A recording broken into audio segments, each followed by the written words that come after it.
आज हम लोग क्लास 12 फिजिक्स के chapter 2 electric potential and capacitance के एक और टॉपिक को डिस्कस करेंगे। Hello everyone, welcome to challenger classes. My name is Udit Gupta.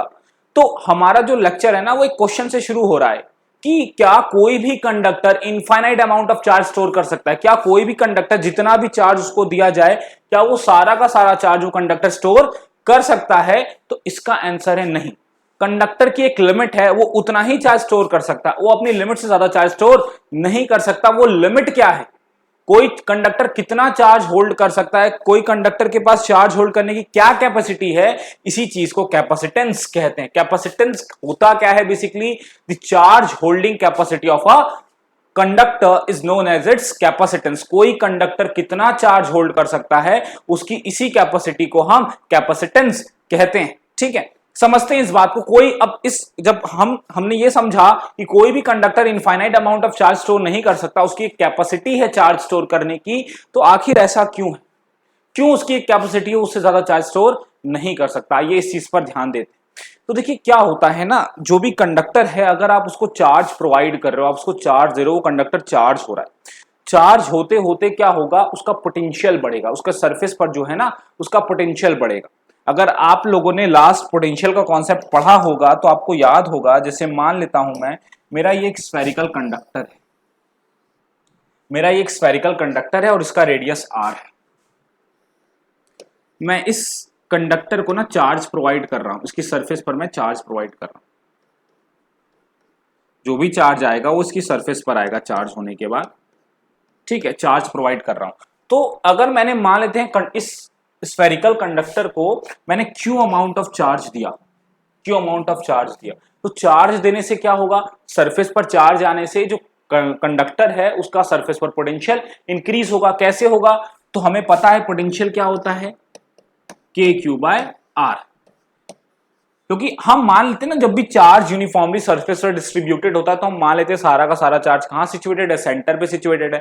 तो सेंटर पर अगर सारा जो जितना भी क्यू अमाउंट ऑफ चार्ज आपने दिया वो सारा का सारा चार्ज अगर आप सेंटर पर सिचुएटेड मानो, तो उस केस में अगर आप सरफेस पर पोटेंशियल निकालोगे तो सरफेस पर इस क्यू चार्ज पे से पोटेंशियल निकालोगे तो क्या निकल के आएगा, के क्यू बाय आर निकल के आएगा। अगर आप इस चार्ज को बढ़ाते हो तो पोटेंशियल क्या होगा, बढ़ता चला जाएगा।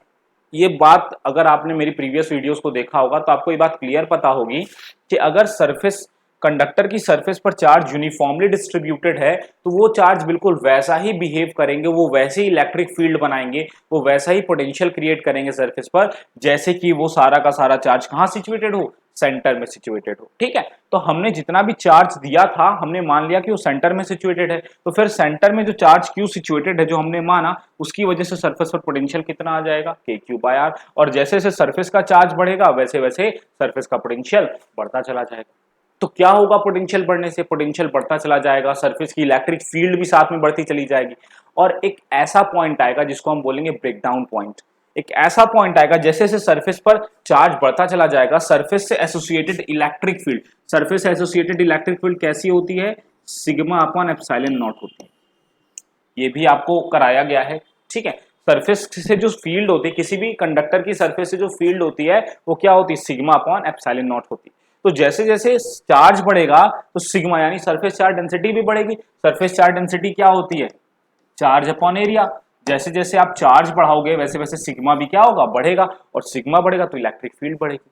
तो इलेक्ट्रिक फील्ड चार्ज आप देते चले जा रहे हो, सिग्मा बढ़ता चला जा रहा है, इलेक्ट्रिक फील्ड बढ़ती चली जा रही है। तो इलेक्ट्रिक फील्ड बढ़ते बढ़ते बढ़ते एक इतनी ज्यादा इलेक्ट्रिक फील्ड आ जाएगी कंडक्टर के चारों तरफ कि इसके आसपास की जो एयर है या जो मीडियम में जो भी मॉलिक्यूल्स प्रेजेंट है वो आयोनाइज हो जाएंगे। क्या हो जाएंगे, आयोनाइज हो जाएंगे।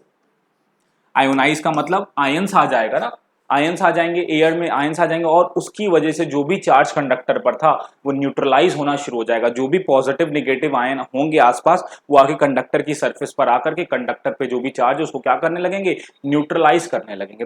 तो इस तरीके से आप ये भी कह सकते हो कि कंडक्टर का जो चार्ज है वो लीक होना शुरू हो जाएगा, और इस वजह से आप एक लिमिट से ज्यादा किसी भी कंडक्टर को चार्ज प्रोवाइड नहीं कर सकते। जो एयर के लिए जो ब्रेकडाउन पॉइंट होता है वो क्या होता है, 3 इंटू 10 की पावर 6 वोल्ट पर मीटर। ये सारा एक्सप्लेनेशन मैं आपको अभी आगे रिटर्न फॉर्म में हाँ पीपीटी में आपको दे दूंगा। तो यहां पर देखिए जो कंडक्टर के लिए जो ब्रेकडाउन पॉइंट होता है, मतलब अगर कंडक्टर इतनी इलेक्ट्रिक फील्ड अपने सराउंडिंग में क्रिएट कर देगा तो फिर उसके बाद उसके सराउंडिंग में जो भी एयर है वो आयनाइज हो जाएंगी। आयनाइज होने का मतलब एयर में जो पार्टिकल्स या मॉलिक्यूल्स उनमें चार्ज आ जाएगा और वो चार्ज कंडक्टर पर आकर के डिपॉजिट होने लगेगा और कंडक्टर के चार्ज को न्यूट्रलाइज करने लगेगा।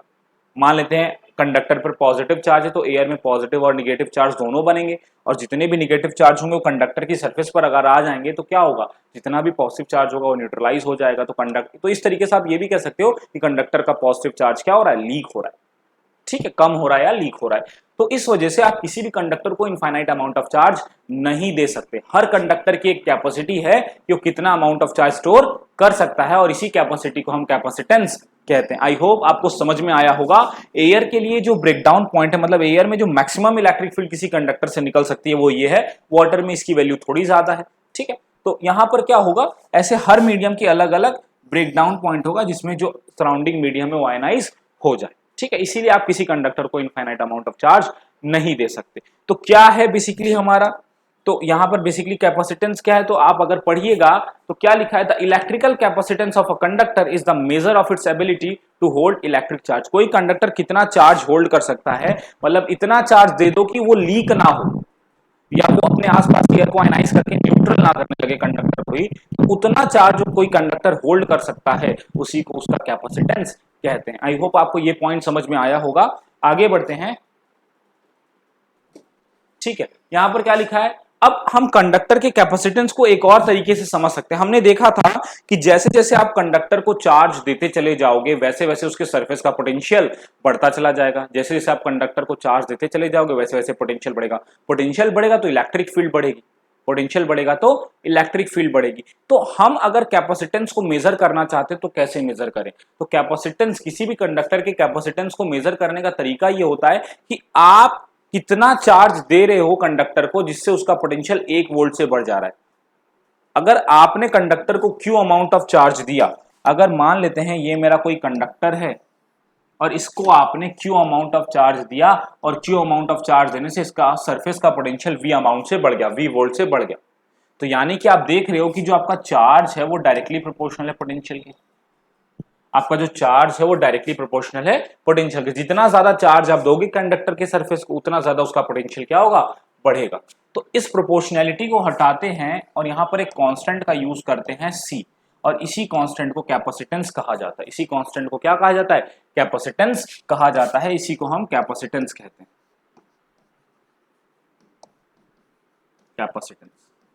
तो कैपेसिटेंस को अगर आप देखेंगे, कैपेसिटेंस का फॉर्मूला निकालेंगे तो ये आ जाएगा Q is equal C is equal to Q upon में V। ये आपका कैपेसिटेंस का फॉर्मूला आ गया। मतलब charge upon potential, charge upon potential क्या सिग्निफाई कर रहा है, ये क्या बता रहा है कि कितना आप चार्ज दे दो, कितना आप चार्ज दे दो कंडक्टर को जिससे उसका पोटेंशियल 1 वोल्ट से बढ़ जाए। कितना चार्ज आप दे दो क्या कंडक्टर को जिससे उसका पोटेंशियल 1 वोल्ट से बढ़ जाए। मान लेते हैं हमने 10 कूलम का चार्ज दिया जिससे कंडक्टर का जो वोल्टेज है वो 2 वोल्ट से बढ़ गया। पोटेंशियल जो कंडक्टर की सरफेस पर जो पोटेंशियल है वो 2 वोल्ट से बढ़ गया।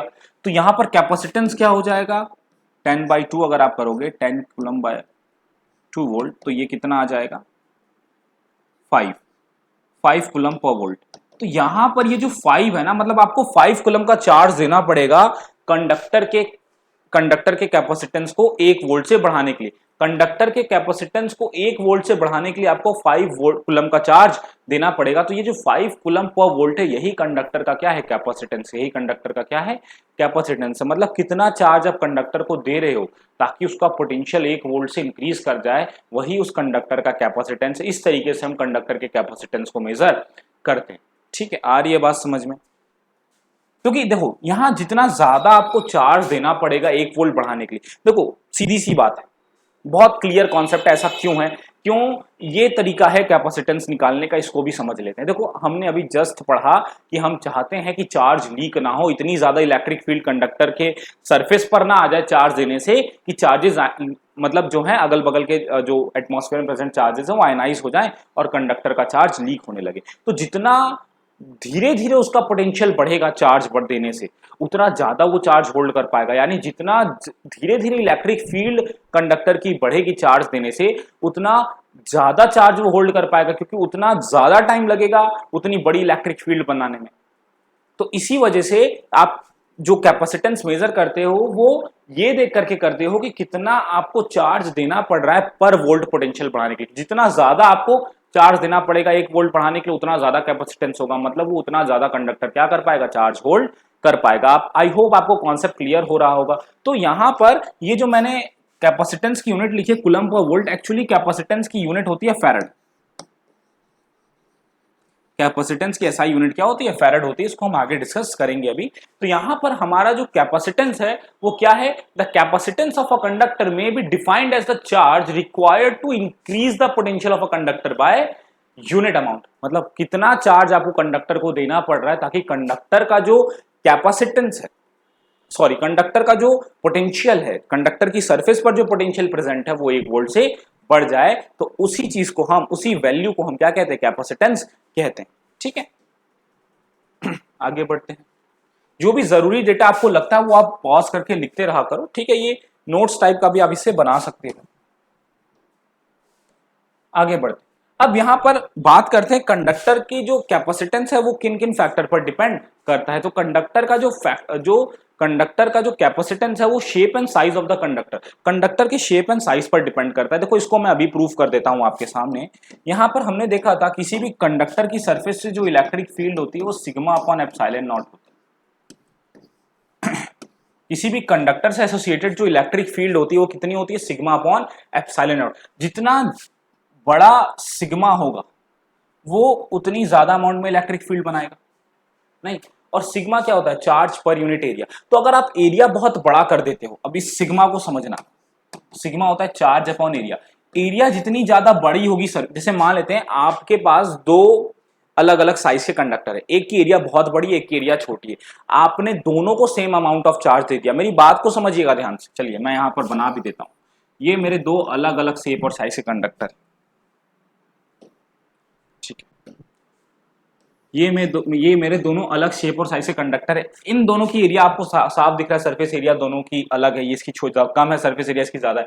दोनों को मैं 50 कूलम का चार्ज दूं, अगर दोनों को मैं 50 कूलम का चार्ज दूं तो किसका सरफेस चार्ज डेंसिटी जो होगा वो ज्यादा होगा, किसका कम होगा। ऑब्वियस सी बात है, जो छोटा कंडक्टर है उसकी एरिया कम है तो चार्ज डेंसिटी मतलब चार्ज पर यूनिट एरिया इसकी ज्यादा होगी और इसकी चार्ज पर यूनिट एरिया कम होगी। तो इसका सिग्मा कम होगा ना, जो कंडक्टर जिसका एरिया बड़ा है उसका सिग्मा कम होगा। सिग्मा कम तो वो कम इलेक्ट्रिक फील्ड क्रिएट करेगा। हम यही तो चाहते हैं, हम यही तो चाहते हैं कि कंडक्टर जो है वो ज्यादा इलेक्ट्रिक फील्ड ना क्रिएट कर दे अपने चारों तरफ, क्योंकि जितना धीरे धीरे वो इलेक्ट्रिक चार्ज देने पर जितनी धीरे धीरे उसकी इलेक्ट्रिक फील्ड बढ़ेगी उतना ज्यादा वो चार्ज होल्ड कर सकता है। तो इसीलिए जो कैपेसिटेंस है कंडक्टर का वो उसके शेप और साइज पर डिपेंड करता है। आ रही है बात समझ में? ठीक है, अगला पॉइंट क्या है, nature of the surrounding medium. देखो अगर मीडियम एयर है तो ब्रेकडाउन पॉइंट अलग होगा, अलग अलग वैल्यूज पर इलेक्ट्रिक फील्ड की अलग अलग वैल्यूज पर कंडक्टर जो होगा वो लीक करेगा चार्जेस को। तो इसलिए जो आसपास का सराउंडिंग मीडियम है, एयर है, वाटर है, क्या है, उस पर डिपेंड करता है। ठीक है, तीसरा presence of the conductor in the neighbour, इसका भी बहुत बड़ा असर पड़ता है। देखिए क्या होता है ना, अगर एक कंडक्टर इस पर आप चार्ज दे रहे हो, आप चार्ज देते चले जा रहे हो और उसके बगल में कोई कंडक्टर और रखा हुआ है, तो वो क्या करेगा, अब वो कंडक्टर क्या होगा, वो भी आयन, वो क्या होगा, उसकी वजह से इंड्यूस होगा, उसमें भी चार्ज इंड्यूस होगा, वो भी एक कंट्रीब्यूशन देगा इलेक्ट्रिक फील्ड में। तो दोनों की electric field, net electric field ज्यादा हो जाएगी। तो कम चार्ज देने पर भी दूसरे बगल वाले कंडक्टर की वजह से नेट इलेक्ट्रिक फील्ड दोनों की ज्यादा हो जाएगी और वो जल्दी ब्रेक डाउन हो जाएगा। तो इन सब फैक्टर्स पर भी क्या होता है, आपका कैपेसिटेंस डिपेंड करता है। Capacitance of the conductor depend किस पर नहीं करता है, तो वो नहीं करता है नेचर ऑफ द मटेरियल पर, बिल्कुल नहीं करता। जो कैपेसिटेंस है वो मटेरियल, जैसे आयरन, आयरन का कंडक्टर, देखो आयरन भी कंडक्टर है, कॉपर भी कंडक्टर है, एल्यूमिनियम भी कंडक्टर है। अब मटेरियल आपका आयरन का है, कॉपर का है, एल्यूमिनियम का है, इससे फर्क नहीं पड़ता। अगर आपका आयरन, आपने एक आयरन का कंडक्टर ले लिया, आपने एक एल्यूमिनियम का कंडक्टर ले लिया, दोनों का शेप एंड साइज बिल्कुल सेम, दोनों बिल्कुल आइडेंटिकल है शेप और साइज में। अब आपको जितना चार्ज उसको देना पड़ेगा एल्यूमिनियम वाले को, उतना ही चार्ज आपको आयरन वाले को देना पड़ेगा उसका पोटेंशियल बढ़ाने के लिए। यानी उन दोनों का कैपेसिटेंस में बिल्कुल कोई चेंज नहीं होगा, बिल्कुल सेम होंगे, भले ही मटेरियल दोनों अलग अलग है। तो नेचर पर डिपेंड नहीं करता कैपेसिटेंस आपका। और किस पर डिपेंड नहीं करता, कितना चार्ज, देखो भैया सरफेस चार्ज डेंसिटी पर डिपेंड करता है आपका कैपेसिटेंस, चार्ज पर डिपेंड नहीं करता।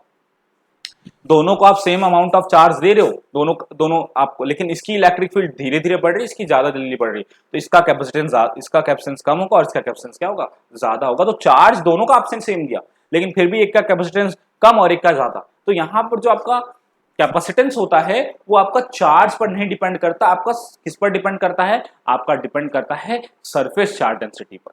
आ रही बात समझ में? ठीक है, आगे बढ़ते हैं। इसको, ये आई होप आपको ये सारे फैक्टर समझ में आए होंगे। अब बात करते हैं यूनिट ऑफ कैपेसिटेंस की। कैपेसिटेंस की यूनिट क्या होती है? अभी मैंने डिस्कस किया कि कैपेसिटेंस की यूनिट क्या होती है। तो कैपेसिटेंस की जो यूनिट होती है वो फैरड होती है, ठीक है, फैरड होती है, इसको एफ से रिप्रेजेंट करते हैं, ठीक है, फैरड होती है ये हमारी। यानी कि अगर कैपेसिटेंस है चार्ज अपॉन पोटेंशियल, तो अगर हम इसको यूनिट्स में लिखे तो कैपेसिटेंस क्या होगा, farad will be equals to coulomb upon volt. तो ये क्या आ जाएगा, farad is equals to coulomb पर वोल्ट, ठीक है, farad is equals to coulomb पर वोल्ट। एक्चुअली फैरड जो होती है ना, फैरड, एक फैरड का कैपेसिटेंस बहुत बड़ा होता है। अगर किसी कैपेसिटेंस की वैल्यू, किसी कंडक्टर के कैपेसिटेंस की वैल्यू 1 फैरड है, मतलब समझ लो बहुत ज्यादा चार्ज स्टोर कर सकता है। और प्रैक्टिकली कोई सिंगल कंडक्टर 1 फैरड का कैपेसिटेंस इस धरती पर तो नहीं कैरी कर सकता। एक सिंगल कंडक्टर, मेरी बात ध्यान समझिएगा, एक सिंगल कंडक्टर, अगर मैं चाहूं कि एक सिंगल कंडक्टर का जो कैपेसिटेंस है वो 1 फैरड हो जाए तो पॉसिबल ही नहीं। इवन हमारे अर्थ का जो कैपेसिटेंस है वो भी 1 फैरड नहीं हो सकता। हमारा अर्थ भी एक कंडक्टर है ना, हमारे अर्थ का खुद का कैपेसिटेंस 1 फैरड का नहीं हो सकता। 1 फैरड एक बहुत बड़ा अमाउंट ऑफ कैपेसिटेंस है। तो यहां पर हम क्या करते हैं, हम छोटे वैल्यूज ऑफ कैपेसिटेंस की बात करते हैं, जैसे milli farad, micro farad, pico farad, ठीक है। तो 1 मिली फैरड का मतलब क्या होता है, 10 की power minus 3 farad. 1 micro farad का मतलब क्या होता है, 10 की पावर माइनस 6 फैरड।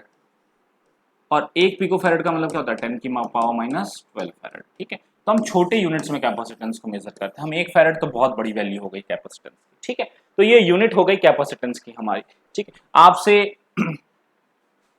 फैरड की डेफिनेशन पूछे, आपसे बोले डिफाइन 1 फैरड, तो आप कैसे डिफाइन करोगे?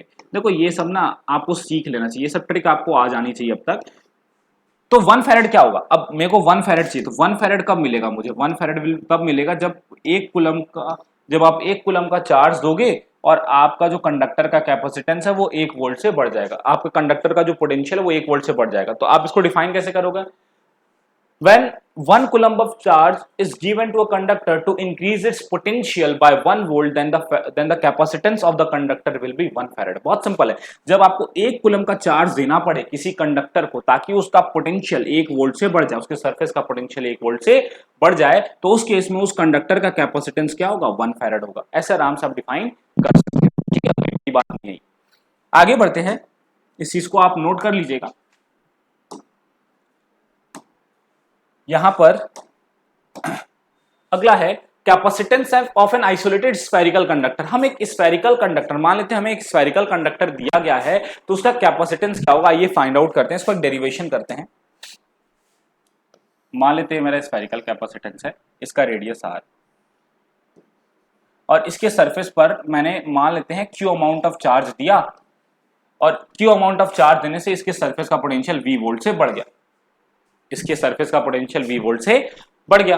तो यहां पर अगर आप सरफेस, देखो कंडक्टर का ना ये रूल है, ये नियम है कि अगर आप कंडक्टर पर चार्ज देते हो तो वो चार्ज एक जगह पर नहीं रहता, वो चार्ज पूरे कंडक्टर की सरफेस पर यूनिफॉर्मली डिस्ट्रीब्यूट हो जाता है। तो अगर कंडक्टर की सरफेस पर चार्ज यूनिफॉर्मली डिस्ट्रीब्यूट है तो वो बिल्कुल वैसा ही बिहेव करेगा, पूरा चार्ज का जो सिस्टम है सरफेस पर वैसे ही बिहेव करेगा। ये सारा चार्ज कहां पर रखा हुआ है, सेंटर में रखा हुआ है। कहां रखा हुआ है, सेंटर में रखा हुआ है। तो यहां से सरफेस का अगर v वोल्ट इंक्रीज कर दिया तो पोटेंशियल क्या होगा, सरफेस का पोटेंशियल क्या होगा, अगर सरफेस का पोटेंशियल v वोल्ट हो गया तो उसको कैसे रिप्रेजेंट करेंगे, हम रिप्रेजेंट करेंगे kq बाय r से। कैसे रिप्रेजेंट करेंगे, kq बाय r, मतलब सरफेस का जो पोटेंशियल होगा वो चार्ज और रेडियस ऑफ द कंडक्टर के टर्म्स में क्या होगा, kq बाय r होगा, ठीक है। अब यहां पर देखो हमने अभी जस्ट पढ़ा जो कैपेसिटेंस होता है वो चार्ज अपॉन कंडक्टर, मतलब कितना चार्ज देना पड़ रहा है 1 वोल्ट पोटेंशियल बढ़ाने के लिए। तो यहां पर आप ध्यान से देखो, आप यहां पर कि v क्या है, के क्यू बाय आर, क्यू से क्यू कैंसिल आउट हो जाएगा, आपका क्या बचेगा, r अपॉन के। अगर आप k को ओपन करते हैं तो k होता है 1 अपॉन 4 पाई एप्सिलॉन नॉट, तो यहां से ये क्या हो जाएगा 4πε0 इंटू आर। तो किसी भी स्फेरिकल कंडक्टर का जो कैपेसिटेंस होता है वो 4πε0 आर आ रहा है। और ये फॉर्मूला भी अपने आप में प्रूफ करता है कि कैपेसिटेंस किन किन फैक्टर पर डिपेंड करता है, परमिटिविटी पर। अभी तो हमने एयर की बात करी, अगर आसपास एयर है तो आप 4πε0 यूज करोगे, आसपास कोई और मीडियम होगा तो ये परमिटिविटी बदल जाएगी। मतलब मीडियम पर डिपेंड कर रहा है आपका कैपेसिटेंस, साइज पर कर रहा है, रेडियस जितना बढ़ाओगे साइज बढ़ता चला जाएगा ना, आपके स्फेरिकल कंडक्टर साइज पर कर रहा है। ठीक है, तो यहां पर आपका जो कैपेसिटेंस होता है किसी स्फेरिकल कंडक्टर का वो कितना होता है 4πε0 आर होता है। आर ही होगी, आपको बात समझ में? ठीक है। अब अगर आप देखोगे ना, अगर आप मान लेते हो कि आपका कैपेसिटेंस 1 फैरेड का है तो आपको कितने रेडियस का स्फेरिकल कंडक्टर चाहिए, तो आप वो देखोगे वो जो वैल्यू निकल के आएगी वो इतनी बड़ी होगी कि लगभग अर्थ के रेडियस से 1500 टाइम्स।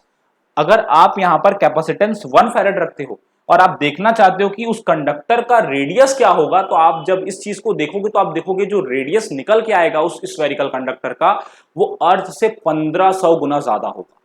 तो इसीलिए मैंने पहले ही कहा था कि ये पॉसिबल ही नहीं है कि किसी सिंगल कंडक्टर का कैपेसिटेंस 1 फैरेड हो अर्थ पर।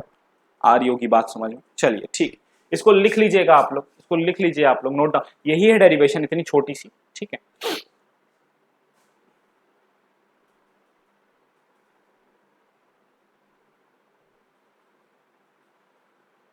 चलिए आगे बढ़ते।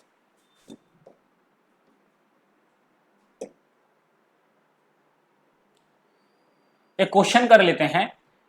ये ऐसे क्वेश्चंस एग्जाम में पूछे जाते हैं, बहुत बेसिक्स क्वेश्चंस होते हैं ये। करते हैं इसको। क्या है 27 spherical drops of radius 3 millimetre. मान लेते हैं छोटी छोटी ये ड्रॉप्स हैं, छोटी छोटी स्फेरिकल ड्रॉप्स हैं, और ये कितनी है, ऐसी कितनी ड्रॉप्स हैं 27 ड्रॉप्स हैं, और इनका रेडियस जो दिया हुआ है वो 3 मिलीमीटर दिया हुआ है। और कितनी ड्रॉप्स हैं, टोटल नंबर कितना है इनका लिख लेते हैं, 27 है ये। ठीक है, आगे क्या बोल रहा है, कैरिंग 10⁻12 कूलम ऑफ चार्ज। और हर एक जो आपका ड्रॉप है उस पर कितना चार्ज है, कितना चार्ज वो कैरी कर रही है, 10⁻12 कूलम का चार्ज हर एक ड्रॉप कैरी कर रही है। Are combined to form a single drop. अगर इन छोटी छोटी ड्रॉप्स को मैं कंबाइन करके एक बड़ी सिंगल ड्रॉप बनाऊं, ठीक है, तो हमें क्या बताना है, find the capacitance and the potential of the bigger drop. तो ये जो बड़ी सी ड्रॉप बनेगी, 27 छोटी छोटी ड्रॉप को जोड़ दोगे तो एक जो बड़ी ड्रॉप बनेगी उसका पोटेंशियल क्या होगा और उसका कैपेसिटेंस क्या होगा, दोनों ही बताना है हमें, दोनों चीजें ही बतानी है। तो सबसे पहले आप इस बात का ध्यान दो कि हमारा जो पोटेंशियल निकालने का, पोटेंशियल जो हम निकालते हैं, पोटेंशियल कैसे निकालते हैं किसी कंडक्टर का, वो निकालते हैं KQ/R से। तो सबसे पहले तो हमें इस बड़ी सी ड्रॉप का पोटेंशियल निकालने के लिए हमें क्या चाहिए, रेडियस चाहिए इसका। तो सबसे पहले हमारा जो अप्रोच होगा ना, इस बड़ी सी ड्रॉप का रेडियस निकालने के पीछे होगा। कैसे निकालेंगे, आपने वॉल्यूम सरफेस एरिया पढ़ा होगा, खूब प्रैक्टिस भी करी होगी 9th-10th में। तो अगर आप सोचो, आप छोटी छोटी 27 ड्रॉप को, ऐसी छोटी छोटी कई सारी ड्रॉप्स हैं मान लेते हैं, इनको जब आप कंबाइन करोगे तो 27 ड्रॉप का जो वॉल्यूम होगा वो मिल करके बड़ी ड्रॉप का वॉल्यूम बनाएगा। यानी 27 into volume of small drops will be equal to the volume of the bigger drop। ठीक है, volume of the bigger drop को V डैश मानते हैं। मेरी बात समझ रहे हो ध्यान से, छोटी छोटी ड्रॉप्स का जो वॉल्यूम होगा, उन सभी छोटी छोटी ड्रॉप्स के वॉल्यूम को जब आप एक साथ जोड़ोगे तो आपको बड़ी ड्रॉप का वॉल्यूम मिलेगा। ठीक है, तो यहां पर छोटी ड्रॉप का जो वॉल्यूम है वो क्या होगा, 4/3 πr³। और आपकी बड़ी ड्रॉप का वॉल्यूम क्या होगा, 4/3। स्फेरिकल ड्रॉप्स है ना, तो स्फेयर का वॉल्यूम क्या होता है, 4/3 πr³ होता है ना। ठीक है, अब यहां से आप देख सकते हो 4/3 का टर्म दोनों तरफ था, कैंसिल कर दिया मैंने। ठीक है, अभी मैं ना 27 को 3 का क्यूब लिख सकता हूं, 27 को मैं लिख सकता हूं 3 का क्यूब।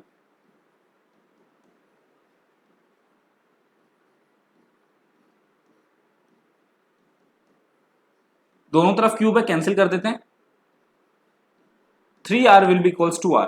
मतलब जो बड़ी ड्रॉप होगी उसका जो रेडियस होगा, जो बड़ी ड्रॉप बनेगी उसका जो रेडियस आएगा वो छोटी रेडियस का 3 टाइम्स होगा। छोटी रेडियस का कितना टाइम्स होगा, 3 ड्रॉप्स। तो बड़ी ड्रॉप का रेडियस क्या आ जाएगा, 3 इंटू आर। आर कितना है, 3 मिलीमीटर। तो यानी जो बड़ी ड्रॉप बनेगी उसका रेडियस कितना आ जाएगा, 9 मिलीमीटर आ जाएगा। ठीक है, चलिए हमने रेडियस तो निकाल लिया। अब बात करते हैं पोटेंशियल की। देखो भैया, जितनी भी जो भी चार्जेस होंगे, जब ड्रॉप्स मिलेंगे सारे चार्जेस ऐड हो जाएंगे ना। चार्जेस की एडिटिविटी वाली प्रॉपर्टी पढ़ी है आपने कि जो भी चार्जेस होते हैं वो ऐड होते हैं। तो अगर 27 ड्रॉप पर अलग अलग 27 अलग अलग ड्रॉप्स पर इतना चार्ज है तो सभी ड्रॉप्स को मिलाओगे तो टोटल चार्ज क्या होगा, ऐड हो जाएगा। तो टोटल चार्ज कितना हो जाएगा बड़ी ड्रॉप पर, क्यू बड़ी ड्रॉप पर जो चार्ज उसको मैं कैपिटल क्यू मानता हूं, कितना हो जाएगा 27 टाइम्स स्मॉल क्यू, और स्मॉल क्यू कितना है, ये इतना चार्ज हो जाएगा। अब हमें रेडियस पता चल गया, हमें चार्ज पता चल गया, तो उस बड़ी ड्रॉप का जो पोटेंशियल होगा सरफेस का वो नहीं आ जाएगा, वो भी आ जाएगा, वो भी आ जाएगा, ठीक, वो भी निकाल लेते हैं। तो जो पोटेंशियल आएगा बड़ी ड्रॉप पर वो कितना आ जाएगा, के क्यू बाय आर। तो यहां पर के कितना होता है, 9 इंटू 10 की पावर 9 होता है। क्यू कितना हो गया 27 इंटू 10 की पावर -12। और आर कितना हो गया आपके पास, आर आपका हो गया 9 मिलीमीटर, 9 मिलीमीटर है ये। तो मिलीमीटर से मीटर में जाने के लिए 10 की पावर -3 से मल्टीप्लाई कर देंगे, 9 से 9 कैंसिल आउट हो जाएगा, 10 की पावर 9 और -12। तो 10 की पावर देखो यहाँ क्या बचेगा, यहाँ बचेगा 27 इंटू 10 की पावर -3, और नीचे भी -3, नीचे वाला -3 ऊपर वाला -3 क्या हो जाएगा, कैंसिल आउट हो जाएगा, कैंसिल आउट हो जाएगा ना। तो यहाँ पर पोटेंशियल कितना आ जाएगा 27 वोल्ट।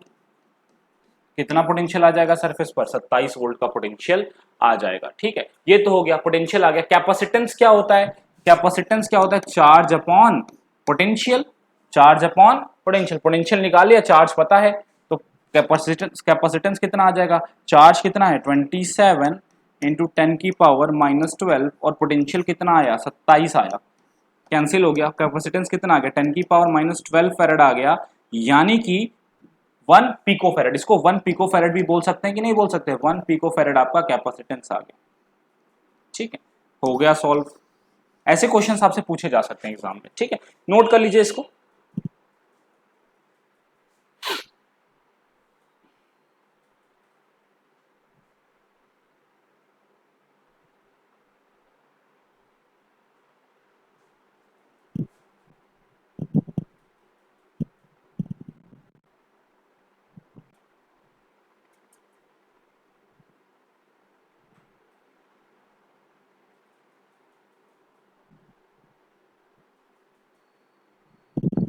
चलिए ठीक है, आगे बढ़ते हैं। जिन्होंने नहीं लिखा वो पॉज करके लिख लेना।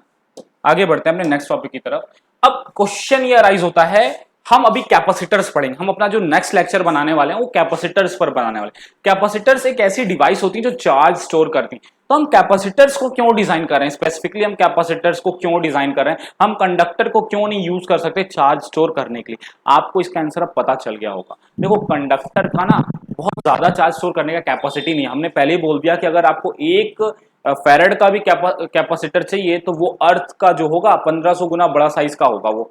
तो इतना बड़ा साइज का कैपेसिटर हम कैसे यूज कर सकते हैं। तो यहां पर जो नीड है हमें कैपेसिटर्स की, हमें जो नीड है, हम कंडक्टर को नहीं यूज कर सकते कैपेसिटर्स की तरह, क्योंकि उनकी उतनी कैपेसिटी नहीं है। तो हमें क्या करना पड़ा, हमें एक ऐसी डिवाइस को बनाना पड़ा जो हाई अमाउंट ऑफ चार्ज को होल्ड कर सके। और उन डिवाइस को हमने क्या नाम दे दिया, हमने उन डिवाइस को नाम दे दिया कैपेसिटर्स। हमारी जो नेक्स्ट लेक्चर होगा, हमारा जो नेक्स्ट वीडियो होगा, हम उसमें पैरेलल प्लेट कैपेसिटर जो कि हमारे सिलेबस में है, हम उसको स्टडी करेंगे। और डाइलेक्ट्रिक मीडियम क्या होता है, हम पूरा कैपेसिटेंस क्या है, उसकी एनर्जी कितनी स्टोर कर रहा है, कितना चार्ज स्टोर कर रहा है, वो सारा कुछ डिस्कस करेंगे। आई होप आपको ये लेक्चर समझ में आया होगा। और भी ज्यादा कॉन्सेप्ट क्लियरिंग के लिए आप हमारे साथ बने रहिए, हमारी वीडियोस को लाइक करिए, चैनल को सब्सक्राइब करिए। Thank you.